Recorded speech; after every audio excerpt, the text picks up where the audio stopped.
Honestly, this is not what I expected. Okay, world കപ്പിന്റെ quarter ഫൈനലില് France മൊറോക്കോനെയാണ് നേരിടുന്നത്, അല്ലെങ്കിൽ ആ ഒരു മാച്ചപ്പ് വരുമെന്ന് കേട്ടപ്പോ ഐ ഹാഡ് എക്സ്പെക്ടേഷൻസ്. ഓക്കെ, എന്റെ expectations was over the roof. അത്രയും ഒരു കിഡിലൻ ഫുട്ബോൾ മാച്ച് കാണാന്നുള്ള ഒരു പ്രതീക്ഷയിൽ തന്നെയാണ് ഇന്ന് ഈ ഒരു മാച്ച് കാണാനിരുന്നത്. And I was disappointed. Okay, ഞാനൊക്കെ വിചാരിച്ചത് ഫ്രാൻസ് ഈ ഒരു ലെവൽ ആണെങ്കിൽ മൊറോക്കോ അറ്റ്ലീസ്റ്റ് ഇവിടെ വരെയെങ്കിലും ഒക്കെ എത്തിയിട്ടുള്ള ഒരു ഫൈറ്റ്, ഒരു ഡിസ്കംഫേർട്ട് ഫ്രാൻസിന് കൊടുക്കുന്നുള്ളതാ. But absolutely not. Okay, France ഇവിടെ ആണെങ്കിൽ മൊറോക്കോ ഇവിടെ ഉള്ളൂ. ഇനി മൊറോക്കോ ഇതുവരെ എത്താൻ നോക്കിയ ഫ്രാൻസ് ഈ ഒരു ലെവലിലുള്ള പെർഫോമൻസ് എടുക്കും. ഒരു തരത്തിലും ഓക്കെ, ഒരു ഏരിയയിലും ഫ്രാൻസിനെ വെല്ലാൻ മൊറോക്കോക്ക്, അല്ലെങ്കിൽ ഫ്രാൻസിന്റെ അടുത്ത് പോലും മൊറോക്കോക്ക് എത്താൻ കഴിഞ്ഞിട്ടുണ്ടായിരുന്നില്ല.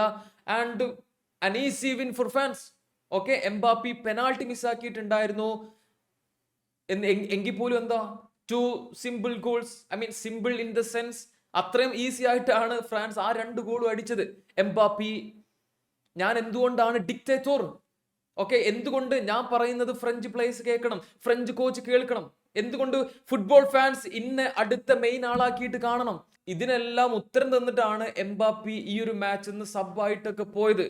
ഇവിടെ എനിക്ക് എടുത്തു പറയേണ്ട ഒരു കാര്യം എന്താണെന്നറിയോ, മൊറോക്കോയുടെ മേലെ നമ്മളൊരു എക്സ്പെക്ടേഷൻ വെക്കാനുള്ള മെയിൻ റീസൺ അവരുടെ ടീമിൽ അത്രയും വലിയൊരു സ്റ്റാർ വാല്യൂ ഉണ്ടായിട്ടും, അല്ലെങ്കിൽ എല്ലാവരും ഈ ഫ്രഞ്ച് സ്ക്വാഡിനെ പോലെ ഒരു അങ്ങനത്തെ ഒരു ടീം ആയതുകൊണ്ടല്ല. ഓരോ ഉള്ളിൽ ഒരു ഫിയർലെസ്, അല്ലെങ്കിൽ എന്താ പറയാ, പേടില്ലാത്ത ഫുട്ബോൾ കളിക്കുന്ന ഒരു ടീം. കമ്പാരിറ്റീവ്ലി അല്ലെങ്കിൽ പേപ്പറിൽ ഞങ്ങൾ അണ്ടർ ഡോഗ്സ് ആണെങ്കിലും ഒപ്പണന്റ് ആയിട്ട് ഏത് വലിയ ടീം വന്നാലും ഞങ്ങൾക്ക് പേടിയൊന്നുമില്ല, ഞങ്ങളെ ഫുട്ബോൾ കളിക്കുന്നുള്ള ഒരു സംഭവം ഉണ്ടായിരുന്നു മൊറോക്കോന്റെ കളിയിൽ ഇത്രയും കാലം എന്നാണ് എൻ്റെ ഒരു വിശ്വാസം. ഓക്കെ, അതുകൊണ്ടാണ് എനിക്ക് അങ്ങനെ ഒരു എക്സ്പെക്ടേഷൻ ഉണ്ടായത്. ബട്ട് ഈ ഒരു മാച്ചില് എടാ ഒരു ഷോർട്ട് ഓൺ ടാർഗറ്റെങ്കിലും അവർക്ക് ഉണ്ടോ?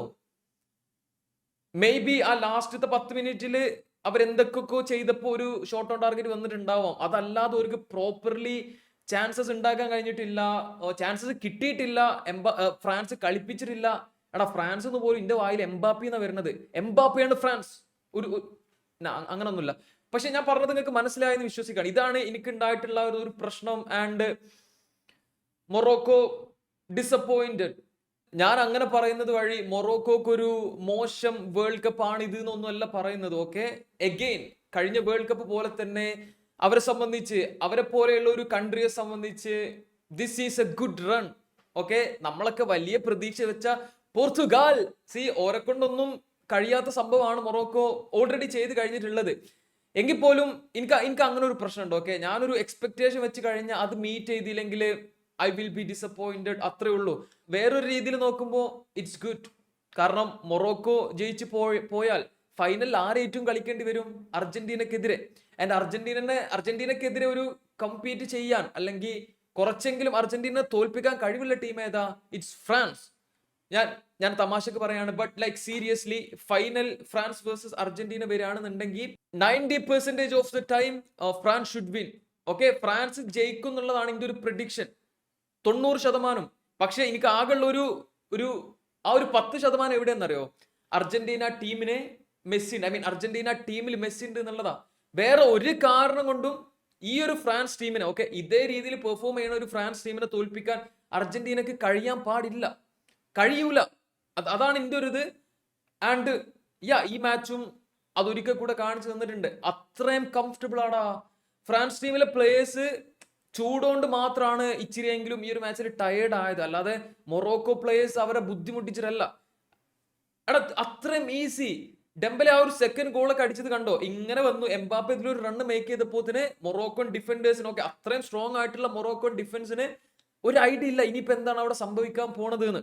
അത്രയും കെമിസ്ട്രി ആടാ. എല്ലാവരും അതിലെന്തിലെ ഓരോ റണ്ണൊക്കെ മേക്ക് ചെയ്തിട്ട് അത് കഴിയണില്ല. ബാക്കിയുള്ള ടീംസ് എത്ര വിചാരിച്ചാലും ഓരോ കൊണ്ട് അങ്ങോട്ട് ഹാൻഡിൽ ചെയ്യാൻ കഴിയണില്ല. അത്രയും സ്ട്രോങ് ആ. കഴിഞ്ഞ കുറച്ച് ദിവസമായിട്ട് ഫുട്ബോൾ വേൾഡിൽ ഇപ്പോൾ ഏറ്റവും ചർച്ച ചെയ്യപ്പെടുന്നത് VAR, ക്വസ്റ്റ്യനബിൾ ആയിട്ടുള്ള ഡിസിഷൻസ്. അതെന്താ അർജന്റീനക്കെതിരെ ഇങ്ങനെ വന്നാൽ മാത്രമേ നിങ്ങളൊക്കെ സംസാരിക്കുള്ളൂ, ബാക്കിയുള്ള ടീമിനെതിരെ വന്നാൽ നിങ്ങൾ എന്താ എല്ലാവരും മിണ്ടാതിരിക്കും, അങ്ങനെ കുറേ സംഭവങ്ങൾ ഉള്ളതുകൊണ്ട് തന്നെ ഈ ഒരു മാച്ചിൽ വന്നിട്ടുള്ള ഒരു സംഭവം ഞാൻ പറയാം. ഓക്കെ, എംബാപ്പി മിസ്സാക്കിയിട്ടുള്ള ആ ഒരു പെനാൾട്ടി, ആ ഒരു സംഭവം വന്ന സമയത്ത് തന്നെ എൻ്റെ മൈൻഡിൽ വന്നുള്ള ഒരു കാര്യം, ഇറ്റ് ഈസ് എ ഡൈവ്. ഒറ്റ നോട്ടത്തിൽ അതൊരു ക്ലിയർ കട്ട് പെനാൾട്ടി ഒക്കെ ആയിട്ട് തോന്നും. ആൻഡ് മസ്റാവിയുടെ ഭാഗത്തു നിന്ന് പ്രത്യേകിച്ച് പ്രൊട്ടസ്റ്റും കാര്യങ്ങളൊന്നും ഉണ്ടായിരുന്നില്ല. അപ്പൊ നമ്മൾ വിചാരിക്കും ഇറ്റ് ഈസ് എ പെനാൾട്ടി. പക്ഷെ ഇപ്പോ VAR-ഉം അത്തരം റീപ്ലേസും ആംഗിൾസും ഒക്കെ ഉണ്ടാവുമ്പോൾ നമുക്ക് ക്ലിയർ ആയിട്ട് കാണാം അവിടെ നടന്നത് എന്താന്ന്. മസ്റാവി ആ ഒരു ടാക്കിൾ നടത്തി എംബാപ്പി വീഴാൻ വേണ്ടിയിട്ട് കാലിങ്ങനെ ബാക്കിക്ക് വെച്ച് അങ്ങനെ ഉണ്ടാക്കിയ ഒരു പെനാൾട്ടി സിറ്റുവേഷൻ ആണത്. ബട്ട് എന്തുകൊണ്ട് റഫറി നോക്കിയിട്ട് അത് ക്യാൻസൽ ചെയ്തില്ല, ഒരു സിമുലേഷനുള്ള ഡൈവ് കാർഡ് കൊടുത്തില്ല എന്നൊന്നും എനിക്കറിയില്ല. May be world cup rigged for France, who knows. But whatever it is, അങ്ങനെ ഒരു പെനാൾട്ടി കോൾ നടത്തിയതിന് ശേഷം എംബാപ്പി ബോൾ എടുത്ത് ഏകദേശം ഒരു 4-5 മിനിറ്റിനടുത്ത് വെയിറ്റ് ചെയ്യേണ്ടി വന്നു ആ ഒരു പെനാൾട്ടിക്ക് എടുക്കാൻ വേണ്ടിയിട്ട്. ആള് മിസ്സാക്കിയതിന് ശേഷം ആ ഒരു കാരണം പറഞ്ഞ് ആള് റഫറിയോട് ഓരോന്ന് പറയുന്നതൊക്കെ കണ്ടു. അതെന്താ സംഭവം എനിക്ക് മനസ്സിലായില്ല കേട്ടോ. വാർച്ചക്കാണോ അതോ ഇനി വേറെ എന്തെങ്കിലും സംഭവമാണോ എന്ന് എനിക്കറിയില്ല. വെറുതെ ഒരു ഡിലേ. എനിവേ, എന്നെ സംബന്ധിച്ച് ഈ ഒരു മാച്ചിനെ കുറിച്ചിട്ട് പറയാനുള്ള, അല്ലെങ്കിൽ ഫ്രാൻസിനെ കുറിച്ച് പറയാനുള്ള ഒരേ ഒരു കാര്യം, അവരിപ്പോൾ ക്വാർട്ടർ ഫൈനൽ ജയിച്ച് സെമി ഫൈനലിലെത്തി. ഈ ഒരു മൊമെന്റ് വരെ അവരെ ടെസ്റ്റ് ചെയ്യുന്ന രീതിയിലുള്ള ഒരു ഒപ്പണന്റിന് അവർക്ക് കിട്ടിയിട്ടില്ല, അല്ലെങ്കിൽ ഇതുവരെ കളിച്ച ആരെ കൊണ്ടും അവരെ ടെസ്റ്റ് ചെയ്യാൻ പ്രോപ്പർലി കഴിഞ്ഞിട്ടില്ല. ഇനിയുള്ളത് സ്പെയിൻ വേഴ്സസ് ബെൽജിയം മാച്ചിലെ വിന്നർക്കെതിരെ അവർ സെമി ഫൈനൽ കളിക്കണം എന്നുള്ളതാണ്. മോസ്റ്റ് പ്രോബബിലി അത് സ്പെയിൻ എന്നാവും. ആൻഡ് ആ ഒരു മാച്ച് കൂടെ കാണുമ്പോൾ നമുക്കറിയാം ലൈക്ക് എന്താണ് ഫൈനലിൽ നമ്മൾ എക്സ്പെക്ട് ചെയ്യേണ്ടത് എന്ന്. Guys, I need your help. ഞാൻ ഇങ്ങനത്തെ കാര്യങ്ങളൊന്നും നിങ്ങളോട് അങ്ങനെ പറയാറൊന്നുമില്ല. ഒന്നാമത്തെ ഒരു കാര്യം, guys please go and watch this video on wannabe footballers. Okay, ഞങ്ങള് വേൾഡ് കപ്പ് റിലേറ്റ് ചെയ്ത one of the biggest video. Okay, Kerala football സീനിൽ തന്നെ ഏറ്റവും ഒരു നല്ല വീഡിയോ ആയിട്ടാണ് ഞങ്ങൾ ചെയ്തിട്ടുള്ളത്. അപ്പോൾ നിങ്ങൾ ഇതുവരെ കണ്ടിട്ടില്ലെങ്കിലൊക്കെ പോയിട്ട് ഒന്ന് കാണാൻ ശ്രമിക്കുക. And please subscribe. Okay, world കപ്പിൽ തന്നെ ഞാൻ ഇത്രയും കാലം ഒരു ഒറ്റ നിങ്ങളോട് ചോദിക്കണുള്ളൂ, ഇതുവരെ ചെയ്തിട്ടില്ലെങ്കിൽ സബ്സ്ക്രൈബ് ചെയ്യുക, നോട്ടിഫിക്കേഷൻ ഓൺ ആക്കി വെക്കുക.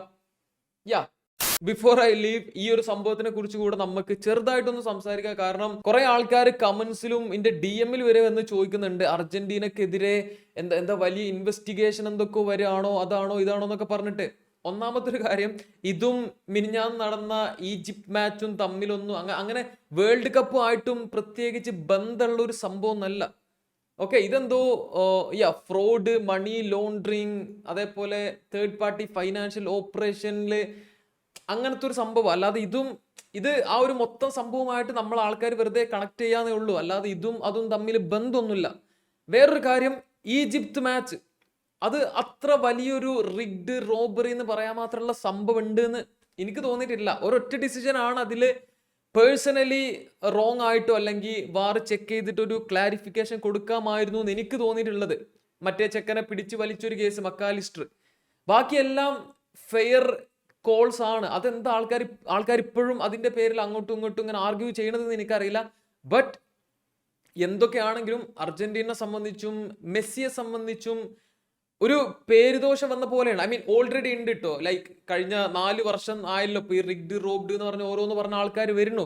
പക്ഷെ ഈ ഒരു സംഭവം കൂടെ ആയപ്പോ ലൈക്ക് പണ്ട് വിശ്വസിക്കാത്ത ആളുകൾ കൂടെ ഈ ഒരു നരേറ്റീവ് വിശ്വസിച്ച് ഓരോന്ന് പറയുന്ന ഒരു ലെവലിൽ എത്തിയിട്ടുണ്ട്. ഇത്രയും കാലം ഇതുപോലത്തെ ഒരു സംഭവം 1 ലക്ഷം ആളുകളാണ് പറഞ്ഞതെന്നുണ്ടെങ്കിൽ ഈ ഒരു ഈജിപ്ത് മാച്ചിന് ശേഷം അത് 1 മില്യൺ 10 ലക്ഷം ആൾക്കാരായിട്ട് മാറിയിട്ടുണ്ട്. അതായത് 10x എൻഗേജ്മെന്റ് അല്ലെങ്കിൽ 10x റിയാക്ഷൻസ് ഈ ഒരു സെയിം കാര്യം പറഞ്ഞു വരുന്നുണ്ട്. ഇവിടെ വേറൊരു കാര്യം കൂടെ പറയണോ. European Parliament requested investigation to the management of Infantino, FIFA president ഇൻഫാന്റിനോയുടെ മേലൊരു ഇൻവെസ്റ്റിഗേഷൻ കൊണ്ടുവരാനും അതില് referee decisions in Argentina versus Egypt match അത് റോങ് ആയിട്ടൊക്കെ തോന്നുകയാണെങ്കിൽ ആളെ ബാൻ ചെയ്യും എന്നുള്ള ടൈപ്പ്. ഇത് ശരിയാണോ എന്ന് പോലും എനിക്കറിയില്ല കേട്ടോ.